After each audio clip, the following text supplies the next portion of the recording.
함께 보실 말씀은 오늘 창세기 48장부터 시작될 것 같은데요. 오늘 49, 50장 마무리가 될 것 같습니다. 이 그림을 보시면 이제 야곱이 심상에서 일어난 장면입니다. 병들어 죽게 되었다는 소식을 듣고 요셉이 두 아들을 데리고 찾아와 방문하는 그런 배경 속에 이루어진 일들이 48장 초반부에 나옵니다. 1절을 보시게 되면 이 일 후에 라는 말이 나오는데 이것은 지지난주에 살펴봤던 것처럼 이제 야곱이 예굽에 거한 지 17년이 지난 후에 시점에 이제 요셉을 부르죠. 그래서 자신이 이제 죽게 되면 조상의 묘지에 바로 그 가나안 땅에 자신을 장례 지낼 것을 개인적으로 부탁한 장면이 나왔습니다. 그게 이제 47장 후반부에 있었고, 이제 그거 얼마 지나지 않아서 이제 요셉이 이제 병들었다는 소식을 이제 듣게 된 겁니다. 아마도 야곱은 자신의 이제 죽음에 대해서 좀 감지했었던 것 같아요. 병들었다는 소식을 듣고 요셉이 자신의 두 아들을 데리고 야곱에게 찾아옵니다. 전가를 받은 야곱은 침상에 누워 있다가 힘을 내어서 침상에 앉습니다. 뒤에 살펴보겠지만 이제 병들어 있는 그 상황에서 아들 요셉과 그 손주들을 맞이하는 그 자세를 추스리고 있습니다. 그리고 그들에게 언약의 하나님을 상기시켜 줍니다. 여러분 주목해 보시면 알겠지만 야곱 때까지는 하나님께서 직접 나타나셔서 약속을 말씀해 주셨다면 이제 야곱 이후로부터는 야곱을 통해서 들려지게 하십니다. 그런 후에 애굽에 나온 요셉의 두 아들을 맞아들이는데 양자로 맞아주고 그 뒤에 그들을 안고 축복해 주는 장면이 이제 나오는 우리 본문의 내용입니다.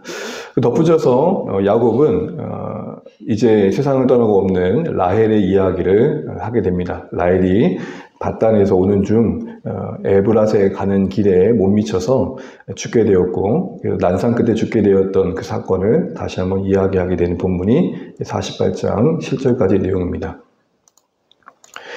생각해 볼 것은 힘을 내어 침상에 앉았다는 것들, 그리고 이제 마주한 이 므낫셋과 에브라임 그 손주들을 데려놓고 하나님의 언약을 다시 한번 상기시켜주고 있고, 그리고 나서 그들을 양자로 삼았다는 겁니다. 그러니까 이들을 그냥 양자로 삼았다는 것은 어떤 의미가 있냐면 하나님의 약속과 이 손주들을 지금 연결시켜주고 있는 것이죠.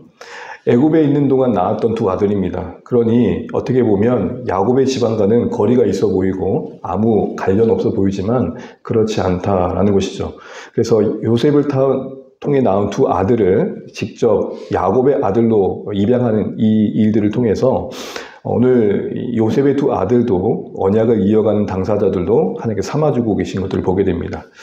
병들어 죽는 그 순간까지도 지금 야곱은 하나님의 언약을 기억하고 있고 어떻게든 그 언약에 잇대어서 힘을 내어서 지금 살아내고 있는 걸 보게 됩니다. 침상에 누워있다가 힘을 내어 일어납니다. 그리고 두 손주들을 양자로 삼으며 그 기업을 분배받는 자리에 그 지위에 세워줍니다. 마지막까지 힘을 내는 이 야곱의 모습을 보면서 우리가 맞이해야 할 마무리의 모습들을 생각해 보게 됩니다. 하나님 뜻을 이루어가기 위해 최후의 순간까지 최선을 다하는 모습을 우린 야곱을 통해 보게 되는데, 믿음으로 사는 우리의 삶의 마무리가 참 중요하다는 것과 그 마지막이 어떠해야 될까라는 것들도 생각해 보게 됩니다. 여러분, 우리는 이제 생애의 마지막을 언젠가 마주하게 될 겁니다. 그때 되면 우리는 아쉬운 것은 아쉬운 대로 받아들이고 우리의 호흡의 마지막은 결국 하나님 나라와 연관된 그 삶의 선택들이 되어야 되지 않을까 싶은 생각들을 해보게 됩니다. 간혹 여러분 죽기 전에 후회하지 않는 삶, 여러 가지 책들이 많이 나오죠. 근데 여러분 생각을 해볼 게 후회 없는 삶이 정말 가능할까라는 생각들을 해보게 됩니다. 다시 돌아간다 한들 우리는 꼭 후회할 것입니다. 그렇다고 아무렇게나 살자는 말은 아닙니다. 그러나 후회 없는 삶이 우리 목적이 아니라 후회에 넘어 후회를 넉넉히 이기게 하시는 하나님 그 나라에 대한 소망이 더 커야 되지 않을까 싶습니다. 이런 생애의 마지막에 최선을 다하는 야곱의 모습에서 우리의 모습을 다시 한번 돌아봅니다. 그런 야곱이 이제 라헬 자신의 부인, 사랑했던 그 부인의 죽음을 왜 요셉과 그 두 손주 앞에서 이야기하고 있을까라는 것이죠. 레아는 막벨라굴 그 열조가 묻혀 있는 조상묘에 묻힙니다. 그러나 라헬은 거기 가는 길이 너무 멀어서 중간 노상에 이제 묻게 되죠. 장사를 지냅니다. 그런 걸 설명하기 위한 목적일 수도 있고 맥락상 보게 되면 우리가 한번 야곱이 되어보면 좋겠습니다. 요셉 그 손주를 볼 때 가장 누가 먼저 생각났을까요? 바로 요셉의 엄마겠죠. 요셉의 엄마가 지금 이 시점에 있었다면 이 요셉이 낳은 두 손주들을 볼 때 얼마나 행복했을까라는 생각들을 하지 않을 수 없었을 겁니다. 다시 말한다면 라헬이 베냐민을 낳으면서 난상 끝에 고통 끝에 죽잖아요. 그래서 더 이상 생명 이후에 죽음 이후에 자식을 볼 수 없게 되었죠. 그런데 지금 그 죽음 이후에 이 일들을 보면서 야곱의 입장에서는 지금 이 손주들을 지금 이 순간에 그 라헬이 볼 수 있었다면 얼마나 좋았을까라는 생각들을 하게 되었을 거라는 것이죠. 난상 끝에 안타깝게 숨을 거두고 만 것에 대한 아쉬움만큼이나 지금 요셉을 다시 찾게 된 것, 그리고 그것도 감사한데 그 자식까지 보게 된 게 기대 이상의 성취였을 것이고 정말 감격스러운 순간이었을 겁니다. 여러분, 우리의 삶 가운데도 생각을 뛰어넘는 성취를 하나님께서 이루어 주실 것을 이 말씀을 통해 기대해 보게 됩니다. 우리의 인생 기대 그 이상으로 일하실 하나님입니다. 그리고 채우실 그 하나님의 은혜가 우리 삶에 약속되어 있다는 것, 우리가 미리 바라보고 소망할 수 있어야겠다 싶은 생각을 해보게 됩니다. 정말 뜻하지 않은 감격스러운 순간들을 우리가 분명 보게 될 거라는 것이죠. 48장 이제 이후에 이렇게 야곱이 두 손주를 이렇게 보고 환대한 이후에 이제 요셉이 이 두 손주, 그러니까 두 아들을 축복하기 위해서, 축복을 받기 위해서 야곱에게 이제 야곱 앞으로 데려간 장면이 나옵니다. 야곱이 눈이 잘 안 보이니까 지금 앞에 있는 두 아들들이 누군지 모르는 거죠. 누구냐고 물어보고 결국은 요셉이 애굽에서 낳은 자식들임을 말합니다. 그리고 두 아들을 야곱이 기꺼이 축복하겠다고 합니다. 근데 야곱은 눈이 어두워서 보지 못하는 상황 속에서 두 아들을 자신 앞에 두었을 때 누가 므낫셋인지 누가 에브라임인지 모르는 상황인 거죠. 그런 상황에서 요셉이 아버지 무릎 사이에 두 아들을 일단 물려내고 품에 안에 있던 그 두 아이들을 물려내고 이제 각각 장자는 야곱의 오른손 아래, 차자 에브라임은 야곱의 왼손 아래에 향하게 합니다. 그런데 이게 놀라운 게 야곱이 눈이 잘 안 보임에도 불구하고 오른손은 둘째에게, 왼손은 첫째에게 향하는 엇바꿔 축복하게 됩니다. 이게 이 48장의 클라이막스입니다. 야곱은 이렇게 엇바꿔서 축복한 가운데 하나님께서 그들을 복주시고 또 그들의 언약에 하나님의 그 일하심에 참여케 하시고 그래서 약속하신 대로 세상에서 번성할 것을 축원합니다. 야곱이 힘과 능력과 권세를 상징하는 오른손을 엇바꿔 둘째인 에브라임의 얻자 요셉은 당황할 수밖에 없었고 기뻐하지 않고 근심합니다. 그래서 이를 억지로 바꾸려고 합니다. 하지만 야곱이 그걸 허락하지 않습니다. 그러면서 이런 명언을 남깁니다. 아들아, 나도 안다. 그러니까 내가 모르고 그러고 있는 게 아니라 일부러 그렇게 하고 있다라고 말하고 있는 것입니다. 그러면서 므낫셋은 크게 될 것이다. 그 첫째도 크게 될 것이다. 그런데 에브라임은 그보다 더 큰 자가 되고 여러 민족이 그를 통해 나올 거라는 작은 자가 큰 자보다 더 번성케 될 것에 대해서 이야기합니다. 그리고 덧붙여서 20절에 이런 축복을 이야기합니다. 여러분 보이신다면 같이 한번 읽어보겠습니다. 시작. 이날 야곱은 에브라임과 므낫셋을 이와 같이 축복하였다. 이제 이스라엘 사람들이 다른 이들에게 축복할 때마다 언제나 너희의 이름을 들먹이리라. 너희를 표본으로 삼아 너희 이름을 늘 부르리라. 사람들은 언제나 이렇게 복을 빌리라. 에브라임처럼 므낫셋처럼 하나님이 그대에게 복 내리시기를. 이렇게 야곱은 에브라임을 므낫셋보다 앞세웠다. 여러분 보시게 되면 이 축복의 장면이 이 므낫셋과 에브라임을 축복하는 게 표본이 될 것을 선언해 버립니다. 그리고 그 표본의 내용은 장자이니까 마땅히 더 복을 받고 차자이니까 그렇지 않다의 개념이 아니라 그것을 뛰어넘는 축복의 장면이 이제 이스라엘이 축복해야 할 모습일 것이다. 즉 그 얘기를 하고 있는 것입니다.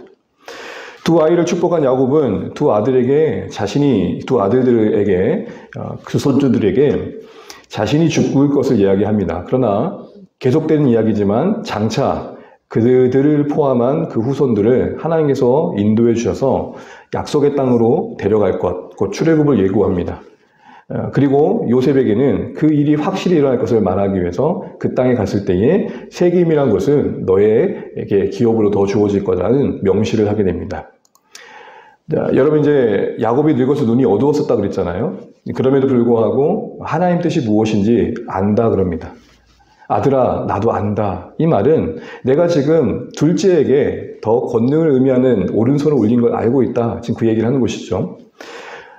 지난날 이삭은, 그의 아버지 이삭은 야곱에게 속아서 축복을 잘못했잖아요. 그런데 야곱은 분명히 알고 있으면서도 요셉의 두 아들을 축복할 때 요셉이 만류함에도 불구하고 에브람, 그 둘째 위에 오른손을, 첫째 위에 왼손을 얹었던 겁니다. 이것은 결국 야곱이 인생의 끝자락에 하나님의 뜻에 대해 적극적으로 순종하고 있는 것입니다. 에브라임에게 장자의 복을 주시는 그 하나님의 주권의 역사에 순종하고 있는 것이죠. 비록 나이가 들어가고 있지만, 그래서 육신의 눈은 분명 어두워졌지만 도리어 하나님의 뜻에 대한 이해는 더 밝아짐을 우리에게 보여줍니다. 사람의 생각보다는 하나님의 생각에 더 가까운 노년을 보내고 있는 야곱을 보게 됩니다. 하나님의 뜻에 대한 이해와 헤아림이 더 깊어져가는 그의 노년의 모습을 보며 우리의 앞으로의 모습을 생각해 보게 됩니다. 다들 그럽니다. 세월이 흐르고 늙어져 가면 되게 아집스럽고 고집스러워진다고. 그럼 여러분, 우리는 정말로 하나님의 뜻 앞에 좀 더 분명해지고 확고해지는 것들이 필요하지 않을까 싶습니다. 그 이해가 넓어지고 그 헤아림이 넓어지는 그런 모습들이 우리의 모습이 되어야 되겠습니다. 점점 노역의 눈이 멀어가지고 허망한 선택을 하는 안타까운 마지막의 모습이 아니라 하나님 뜻을 알기 때문에 야곱이 요셉에게 했던 말처럼 요셉아, 아들아, 내가 안다. 그런 하나님 뜻을 아는 자에서의 여유와 넉넉함이 우리의 마지막의 모습이 되면 좋겠다 싶습니다. 한 가지 더 이야기할 것은 엇바꾸어 축복했던 모습에서 이거는 앞서서도 계속 반복했던 것처럼 작은 자가 큰 자를 당연히 섬겨야 되는 그 분위기 속에서 큰 자가 오히려 작은 자 아래에 두는 이 하나님의 역발상은 결국 하나님의 일하심이 우리의 이해를 뛰어넘는다는 것을 보여주시는 거죠. 우리 말하는 조건과 우리가 말하는 방식을 뛰어넘어 일하시는 하나님의 그 주권, 섭리를 보여주는 겁니다. 그렇다고 해서 늘 차자가 되어야 복을 받는다, 그런 얘기를 하는 건 아닙니다. 그럼 또 다른 역차를 벌이겠죠. 초점은 뭐냐? 우리가 말하는 조건과 우리가 생각한 이해를 뛰어넘어 하나님은 일하신다. 이 말은 즉슨 우리가 하나님을 어떤 경우에도 제한하면 안 될 것이다. 이 말을 하고 있는 것입니다. 이제 49장에서는 이 장면을 보시면 알겠죠. 12아들을, 이제 아들들을 다 불러놓고 일일이 이제 축복하는데, 사실 엄밀히 말하면 앞으로 그들과 그들의 후손을 통해 이루어질 일들을 예언합니다. 야곱은 모든 아들들을 불러 모으고 이제 공개적으로 축복을 선언합니다. 그리고 1절에 보게 되면 그 내용은 후일에 당할 일입니다. 결국 예언을 말하는 거죠. 예언적 성격의 축복을 하게 되는 게 49장의 내용입니다. 그래서 아들들 당사자뿐만 아니라 그들을 시작으로 이어질 후손들의 어떤 일들이 일어날지를 예언하고 있다는 것입니다. 이삭은 에서에 대한 사사로운 감정이 있었죠. 그래서 맛있는 거 해오면 내가 너 축복해 줄게 라는 어떤 편애에 근거한 축복이었지만, 지금 야곱은 분명 믿음으로 하나님이 그들 각자의 삶과 그 지파 가운데 열어가신 미래를 그대로 보여주는 걸 보게 됩니다. 야곱의 생애가 믿음으로 행했다라는 것들이 신약에 거의 안 나오는데 딱 한 구절 나옵니다. 그게 오늘 이 장면입니다. 11장 21절 한번 읽어보겠습니다. 시작. 믿음으로 야곱은 죽을 때에 요셉의 각 아들에게 축복하고 그 지팡이 머리에 의지하에 경배하였으며. 이게 무슨 말입니까? 그만큼 오늘 이 49장이 축복하는 이 야곱의 모습은 분명 믿음으로 했다는 겁니다. 근데 믿음으로 축복했다는 게 뭐냐라고 할 때 축복과 저주의 그 근거가 하나님께 있음을 고백하는 겁니다. 이와 관련해서 좀 생각할 것이, 우리가 이제 신앙생활 하다 보면 어떤 특정 지도자에게만 어떤 특별한 축복권과 저주권이 있다고 이해하는 경우가 있습니다. 근데 그게 아니라는 것입니다. 우리가 종교개혁 이후에 소위 이제 만인 제사장 이야기를 하잖아요. 예수 그리스도 이름으로 구원받은 모든 신자들이 축복할 수 있습니다. 그런 권한과 특권이 우리에게 예수 안에 주어졌습니다. 우리는 서로를 축복해줘야 되고, 또 한 가정의 가정이라면 그 가정을 축복하며 하나님의 은혜를 구해야 됩니다. 그런데 여러분, 오늘날 가끔 보면 어떤 지도자에게만 그 권한이 있는 것처럼 또 지도자 스스로 그 이야기를 할 때가 있습니다. 그래서 때로는 뭔가 갈등이 있을 때는 자신의 저주권을 내세웁니다.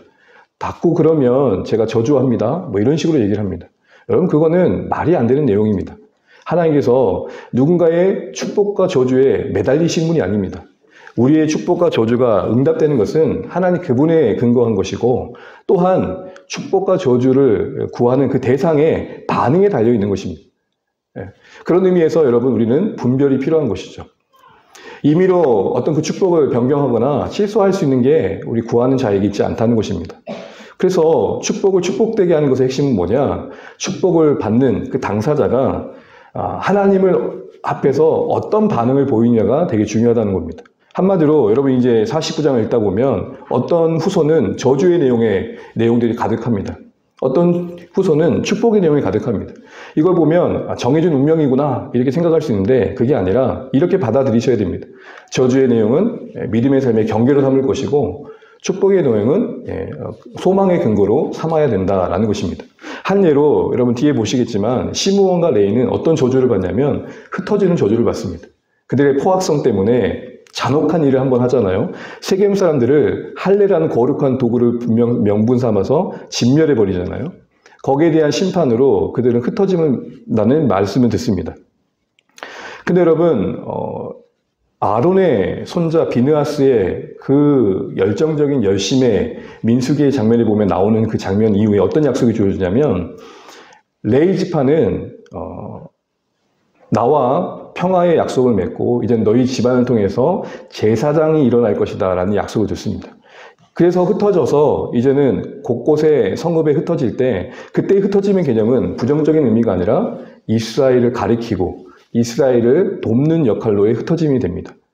근데 여러분 좀 시간이 없어서 좀 짧게 살펴보면 그때 비느하스가 그 십딤 그 진영에서 바알부올이라는 그러니까 바알을 섬긴 것 때문에 모압 여인과 음행을 했던 일 때문에 하나님께서 심판하고 있는 그 현장에 분위기 파악 못하고 한 여인을 미디안 여인을 취한 그 지도자를 찔러 죽이잖아요. 근데 그때 지도자가 누구냐? 시므온 지파예요. 그러니까 시므온 지파와 레위 지파가 그 순간에 갈려지는 거죠.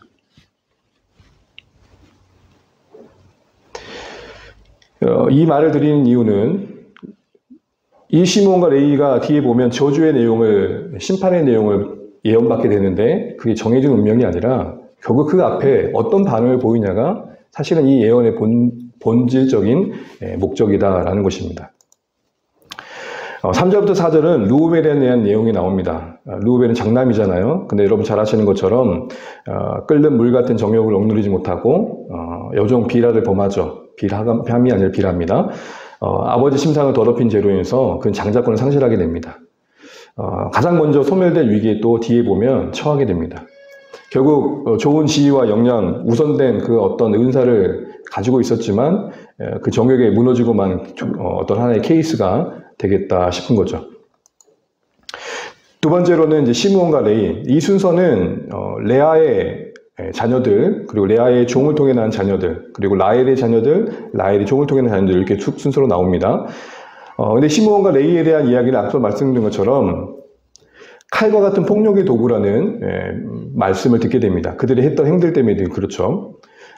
그래서 무분별한 어떤 잔인한 분노에 그들이 한 것에 참여하지 말라고 야곱은 선언하면서 저주를 말하는데요. 이 일은 앞서 말한 것처럼 과거 세겜 사람들을 폭발한 감정을 따라 무자비하게 살육했던 그 사건을 염두하고 한 말입니다. 그들이 했던 그 행동들이 지금 이 축복의 저주에 반영된 것이죠.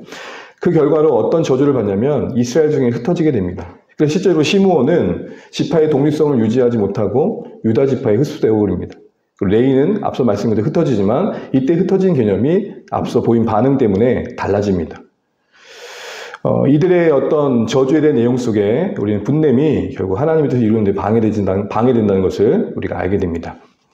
유다에 대한 내용과 뒤에 보게 되면 요셉에 대한 내용이 이 축복의 예언에 가장 많은 분량을 차지합니다. 그것은 여러분 잘 아는 것처럼 요셉이 어떻게 보면 물리적인 장자권을 부여받았다면 유다는 영적인 장자권을 부여받았기 때문이죠. 그 장자권의 내용은 그 유다 지파를 통해 왕이 태어난다는 겁니다. 그래서 여러분 유다에 관한 예언을 쭉 읽다 보면 지팡이 그리고 어떤 사자, 용맹함 뭐 이런 표현들이 많이 나옵니다. 이런 모든 것들은 결국 유다 지파를 통해 왕이 날 것을 말하는 것이고 그 왕은 다윗과 예수님을 통해 성취되는 겁니다. 한 가지 주목할 것은 여러분 야곱은 누구를 좋아했습니까? 라헬을 좋아했습니다. 그런데 정작 하나님께서는 야곱이 외면한 레아를 통해 태어난 유다 가운데서 하나님의 계획된 그 메시아를 보내시더라는 겁니다. 이런 모든 것들 하나에서 우리는 하나님의 주권이 우리의 생각과 다르다라는 것들을 다시 한번 보게 됩니다. 한 가지 여러분 성경을 읽다 보면 조금 궁금하실 것 같아서 잠깐만 언급하는 것은 49장 10절에 보면 유다와 관련된 예언을 보게 되면은 이런 말씀이 나옵니다. 우리 개역 개정으로 되어 있는 그 부분 한번 읽어볼게요. 시작. 규가 유다를 떠나지 아니하며 통치자의 지팡이가 그 발 사이에서 떠나지 아니하기를 실로가 오시기까지 이르리니 그에게 모든 백성이 복종하리로다. 아멘. 지금 유다가 어떤 축복을 받고 있냐면 그 지파 가운데, 그 자손 가운데 규가 떠나지 않는다. 이 규는 지팡이를 말합니다. 지휘권, 왕의 지팡이. 통치자의 지팡이와 같은 말이라 보시면 됩니다. 근데 그게 떠나지 않는다는 거, 왕권이 그들 가운데 이어진다는 거죠. 근데 떠나지 않기를, 이 말씀을 보세요. 실로가 오시기까지. 여러분, 실로는 지명 이름이잖아요. 근데 이 당시엔 실로가 성소가 있을 수 있는, 그러니까 쉽게 말해 이 시점인 실로는 언급될 수도 없는 지명이거든요. 무슨 말이냐면 오역인 거죠. 그래서 히브리어로 보면 이 실로는 모음을 바꿔 붙이면은 어떤 의미로 번역이 되냐면 그것을 소유한 자로 번역이 됩니다. 그러니까 그 권한을 가진 자. 그러니까 규가 떠나지 아니하며 통치자의 지팡이가 실로가 오기까지는 실로를 어떻게 해석한 게 맞느냐? 이 세번역 번역이 딱 잘한 겁니다. 이 말씀을 읽어보겠습니다. 시작. 임금이 지휘봉이 유다를 떠나지 않고 통치자의 지휘봉이 자손 만대까지 이를 것이다. 권능으로 그 자리에 앉을 분이 오시면 만민이 그에게 수종할 것이다. 그 규와 지팡이를 소유한 권능 있는 자가 오게 되면 만민이 순종할 것이다. 이렇게 이해하시면 될 것 같습니다. 그래서 혹시 궁금한 부분이 될 것 같아서 잠깐 언급하고요. 하나 또 보게 되면 스불론에 대한 예언은 바다의 풍성함을 누릴 거라고 되어 있고 이사갈은 이어갔습니다. 한번 참조하시고 쭉 보시면 되겠습니다. 단, 갓, 아세 각각의 내용은 여러분 쭉 보시면 되겠고요. 우리가 주목할 것은 이제 요셉인데요. 앞서 말한 것처럼 이 49장 안에 가장 많은 분량은 유다와 요셉입니다. 그것은 앞서 말씀드린 것처럼 그들을 통해 바로 장자권이 영적 장자권과 물리적 장자권이 이어져 가기 때문입니다. 특별히 요셉과 관련된 예언에서는 유다와 더불어 가장 큰 복을 받는 것으로 나오는데요. 이 두 지파가 결국에는 남유다와 북이스라엘 중심이 되는 것들을 우리에게 또 보여줍니다. 그래서 요셉의 지파는 넘는 풍성한 가지처럼 번성할 것을 보여주고 전능하신 하나님, 이스라엘 반석, 목자이신 하나님이 함께하여 강한 나라가 될 것을 말씀합니다. 그리고 온갖 풍성한 것들이 요셉에 대한 예언 속에 다 담겨 있습니다. 그만큼 축복을 받고 있는 장면을 우리가 보는 것이죠.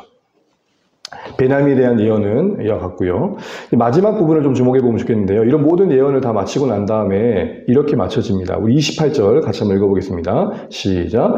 이와 같이 그들의 아버지가 그들에게 말하고 그들에게 축복하였으니 곧 그들 각 사람의 분량대로 축복하였더라. 여러분 보세요.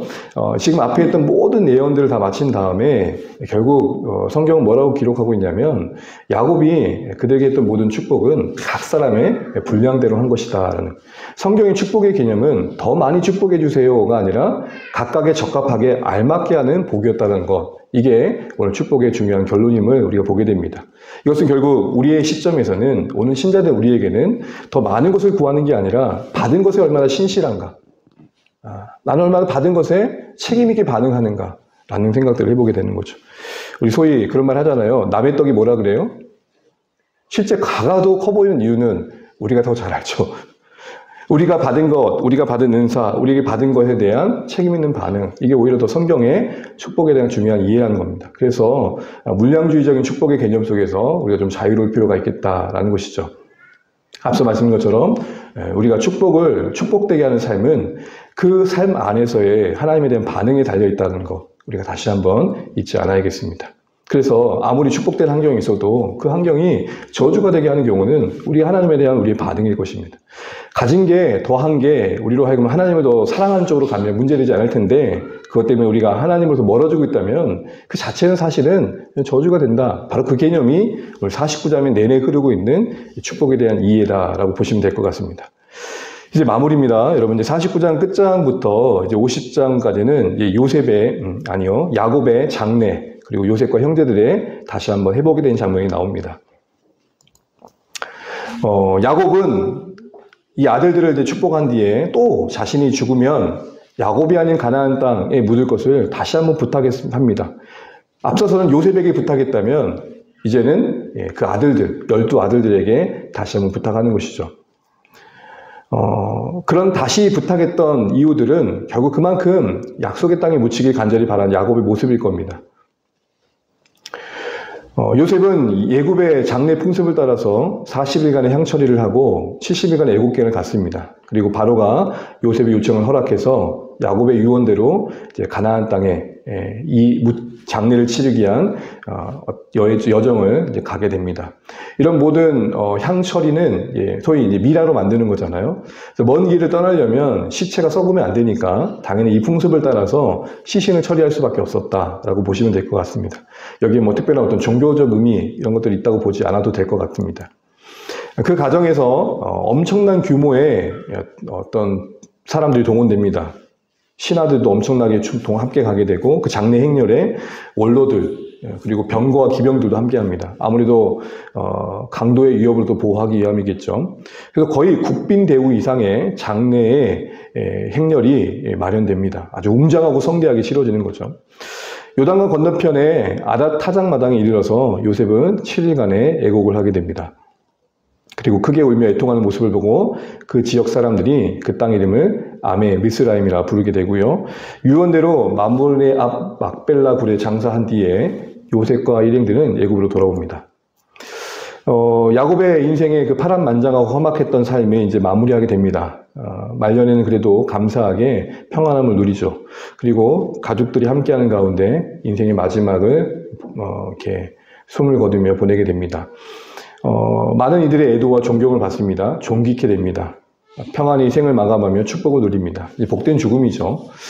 비록 이 땅에서 참 험악한 아픔들, 삶들의 고통들이 있었지만 결국에는 영원하고 복된 안식처와 복된 결말이 우리에게도 약속되어 있다는 것을 야곱의 이 마무리를 통해서 우리가 다시 한번 기대해 보게 됩니다.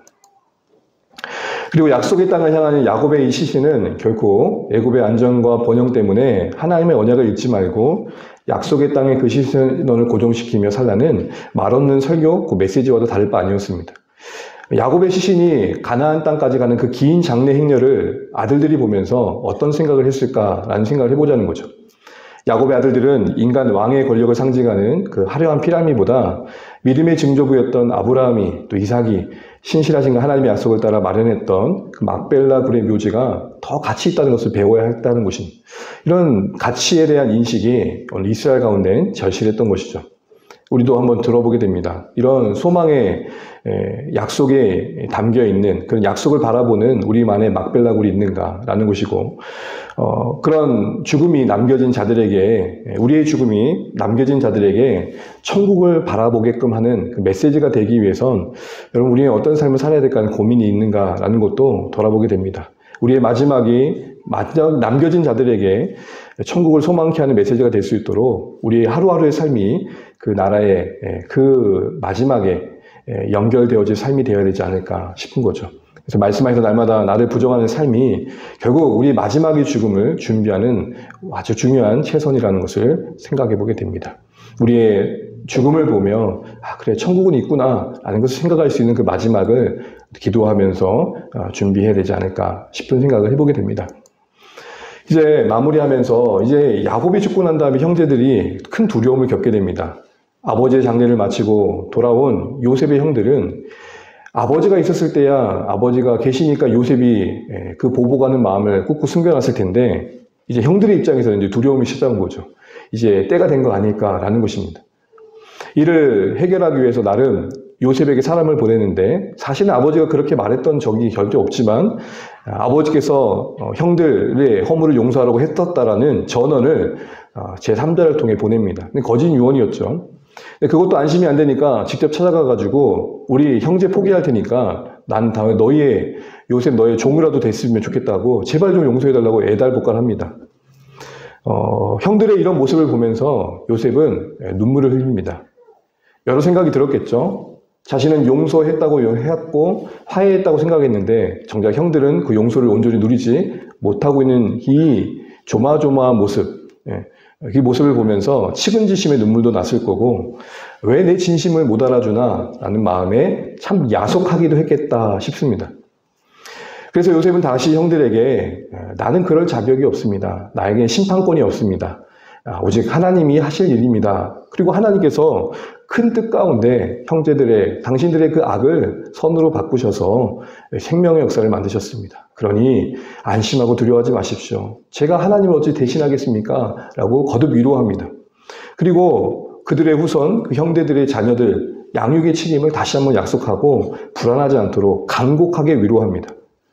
요셉은 3대까지 자손을 본 뒤에 110세에 죽게 된다는 장면이 이제 마지막 창세기 부분을 차지하게 됩니다.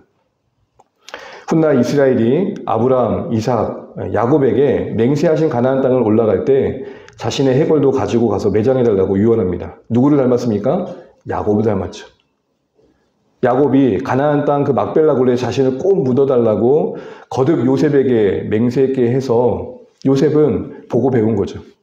우리의 마지막을 통해 어쩌면 자녀들이 어떻게 하면 생애를 마무리하는 것이 아름다운가를 배울 수 있다는 것도 다시 한번 생각해 보게 되는 것입니다. 여러분, 야곱의 죽음과 함께 형제들이 요셉의 복을 두려워했었다고 했잖아요. 요셉에게 아버지의 유언을 상기시키면서 엎드려 용서를 구하기까지 했습니다. 이 모습은 요셉의 입장에서는 참 슬플 수밖에 없었습니다. 이런 모습에서 우리가 이런 생각을 해보게 됩니다.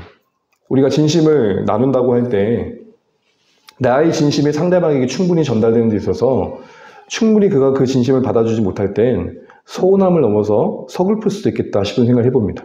더 나아가서 용서하는 것만큼이나 그 받은 용서를 누리는 것도 쉬운 일은 아니다라는 것들을 다시 한번 생각해 보게 됩니다. 여러분, 우리 하나님 안에서 그리스도 안에서 회복된 하나님과 관계를 이 모습을 통해 한번 점검해 보면 좋겠습니다. 혹시 우리도 너무 지나친 죄책감으로 인해서 예수님 안에서 우리를 용납하신 그 사랑을 받아들이지 못하고 자신을 괴롭히는 것을 신앙이라 여기면서 살고 있지 않은가? 다시 말해 참된 화해와 안식을 누리지 못하는 우리 모습은 아닌가라는 것이죠. 죄책감은 우리에게 유익이 될 때 있습니다. 그것은 우리의 죄를 삼가할 수 있도록 도와줍니다. 그러나 그것이 지나치면 우리 영혼이 질식할 수 있다는 거죠. 그러기에 죄책감을 붙잡는 것은 어떤 면에서 보면 여전히 내가 그 문제를 해결할 수 있다는 교만일 수 있습니다. 우리는 하나님과의 관계 속에서 오직 은총의 근거를, 그 사제의 은총의 근거를 예수님의 십자가에 그 온전한 은혜에 둘 수 있는 것, 그게 우리의 기본적인 자세가 되어야 된다라는 것들을 생각해 보게 됩니다. 여러분 어떠십니까? 예수님 안에서 우리를 용서하신 것을 진심으로 누리고 있는지 다시 한번 돌아보면 좋겠습니다. 요셉이 한결같이 형제들을 품을 수 있었던 이유도 한번 생각해 보면 결국 그의 고백처럼 하나님의 섭리가 그의 인생의 관점에 자리 잡고 있었기 때문입니다. 그가 당한 악마저도 합력하여 오히려 생명을 살리는 선을 이루시는 하나님의 역사 앞에 항복한 것이죠. 설득당한 것입니다. 그렇다고 해서 형제들이 행한 악이 그 자체로 하나님 뜻이다, 그 말씀드리는 게 아닙니다. 인간의 온갖 일어난 모든 일들을 주관하셔서 결국은 하나님이 원하신 일들을 만들어 가신다라는 그 주권에 대한 신뢰를 말하는 것입니다. 이와 같은 신앙의 안목과 태도가 요셉이 형제들과 다른 태도를 보이셨던 근원이었던 것이죠. 늘 말씀드린 거지만 하나님의 성품과 이 통치하심에 대한 바른 이해에 대한 깊이만큼 우리 인생을 마주하는 태도가 달라질 수 있다는 것들을 생각해 보게 됩니다. 나는 우리의 처한 조건과 현실을 어떤 안목으로 이해하고 해석하고 있는가라는 것들을 다시 한번 돌아봅니다. 이제 마무리입니다. 여러분, 창세기는 뭘로 시작했습니까? 창조로 시작했습니다. 그리고 뭘로 끝납니까? 인생의 가장 큰 고통인 죽음으로 끝납니다. 그 사이에 화해도 있습니다. 그런데 여러분 창세기에서 반복되는 일을 봤겠지만 대표되어지는 아브라함, 이삭, 야곱, 요셉의 그 족장들의 죽음은 어떻게 여러분 여겨지고 있습니까? 와닿습니까? 죽음으로 끝나지 않습니다. 죽음 너머를 바라보는 소망으로 늘 맞춰집니다. 닫힌 결론이 아니라 열린 결론입니다.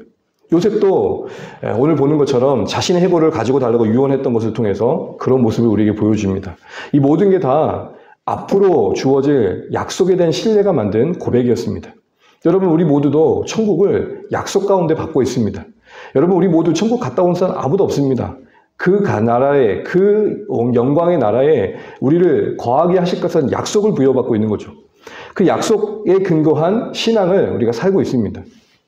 근데 그 약속에 대한 신뢰가 오늘 아브라함과 이삭과 야곱이 보여준 만큼 정말 확고한가 이 모습을 우리가 돌아보게 되는 것이죠.